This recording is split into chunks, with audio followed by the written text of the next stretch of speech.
dosbarth i ebolion blwydd yn yr adran A y Merlod Mynydd Cymreig, sydd nesaf yn cylch y cyffylau ac y Roger Davies o Frydfa Bryn Gwenlli sydd yn cadw cwmni i fi fan hyn. Dyn ni wedi cael pnawn rhaid clen rili'n dod. Mae'r safon wedi bod yn arbennig yma. Mae'r safon wedi bod yn dda iawn, mae clasys gri yma, nid cael lle norlaw o bobl i weld y safon sy'n chwarae dod i ffeiria yma. A brawd Rodri Rhydian sy'n feirniadu ac mae wedi cael clasys arbennig o dda. Do, mae'n clod fe mewn ffordd. Mae fe wedi bod ar pwyllgor awr beirniadu sawl blwyddyn awr, a mae'n neis gael y cyfle i beirniadu sioe mor fawr yma fe. Na, chwarae fe, mae fe wrth edrych ar y clas yma nawr, mae'r ebolion flwyddyn. Wel, mae safon arbennig yn yr ebolion blwydd yma ac fel o'n i'n sôn yn gynharach o Rhydian eisiau rhywbeth oedd yn symud yna ac yn gallu mynd ac yna dipyn o ddewis yn fan hyn, lot o'r ebolion yma wedi rhoi sioe ymlaen. Mae potensial i lot o'r ein bod yn mech o safon dda i mynd mlaen i wneud yn dda mewn blynyddoedd i dod fe. Os a un di cymryd llyged yn barod? Fi yn eitha licor un... beth yw un nawr?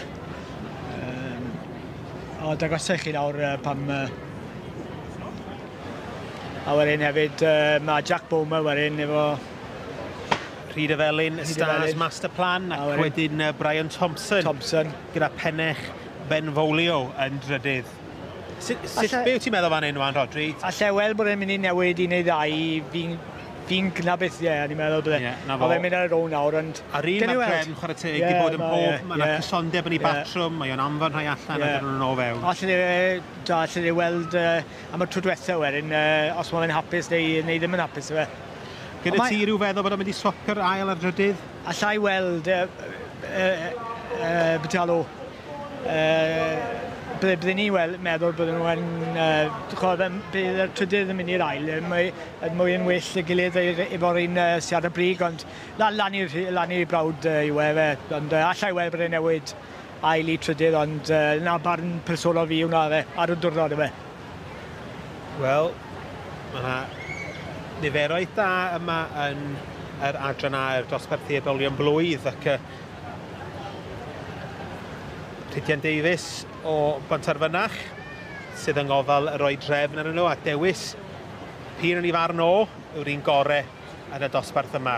Dwi'n yn cweith yn siŵr fan hyn ar un o bryd. Mae fe'n clas anodd i beirniadu. Mae'n gwahanol mathau yma hefyd yn does. Ond be chi'n edrych ar ebol y flwydd yw potensial i bod yn march da. A'r trafferth yw yn de, efo swclod, chi'n bod yn mwy forgiving mewn ffordd yn de. Mae'r i cadw'r... Wel, Idyllic Prometheus a Liz Kilby sydd yn gyntaf. Jack Bowerman gyda Rhyd y Felyn, Stars Master Plan yn ail a Brian Thompson yn dod nôl i'r drydydd safle yn fan hyn. A dyma Fflaid yn reid o lan wedyn i pedwerydd. Wel, Fflaid Lewis yn edrych symud yn dda ni arddangosiad ydych chi'n dweud o'r Rhydian yn edrych am rhywbeth oedd yn symud.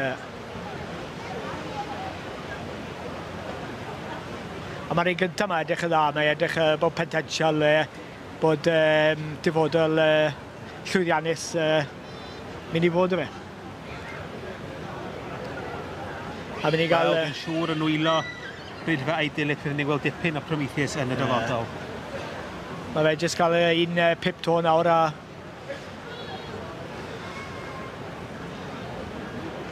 Na, fi'n mynd siŵr, mae...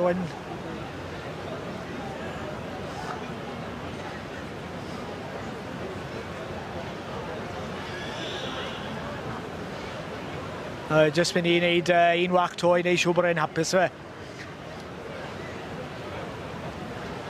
Na clas da yma, David. Oes, chwarae teg.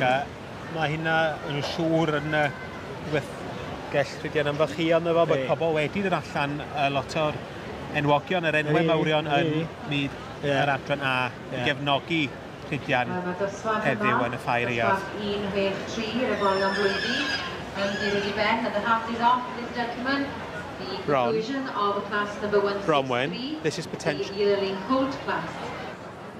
And congratulations indeed goes to Mark and Liz Kilby's Idyllic previous, number 991. Congratulations chi ennill yma yn y Pyrenead. A huge congratulations to you, of course, winning here at the Ron. Croeso hefyd, un nodwyr wedi dod mewn a sy'n nodi'r holl rhagran A yma eleni. The sponsors of the whole Section 8 houses, Arlington Hughes Law, we are grateful indeed. Therefore, the first goes to number 991. The second goes to Jack Bowen's 853, Peter Belling's Stars Masterclass. Just turn in and we'll have a bit of a quick Third place, we have number 995. Dyma ni, Liz Kilby ac Idyllic Prometheus. Liz, it's great to come back. You won here last year with this colt, and to come back and do it again. It's absolutely fantastic. Yeah, we're over the moon with it. I think won here last year, so it's brilliant to come here as a yearling and win it again. It's brilliant. Now, the Winter Fair is quite a lucky show for you. You always do very well here. Yeah, no, it has been lucky. Definitely a lucky show for us. I think we've won 3 colt foal classes and a yearling filly class, and yeah, no, it's a good show for us. Oh, well, a massive congratulations. I see your husband is down the line there. Do you get to choose which ones you show? No, actually he chose that one. He said he was going to beat me today, so... see, rookie mistake. Oh, congratulations, da iawn. Thank you very much. We have only one class left before the championship here at the Winter Fair. That would be the Yearling filly class. Put your hands together, ladies and gentlemen, to the winner of the Yearling colt class. Llongyfarchiadau mawr I Mark a Liz Kilby gyda Idyllic Prometheus sydd yn ennill fan hyn am yr eildro gyda bron yn y ffair eiaf. Llongyfarchiadau mawr. Clayton Lewis, Forster Brennan Llywelyn and Eva D. Vickers. Congratulations. We'll be moving now swiftly on to the final class here in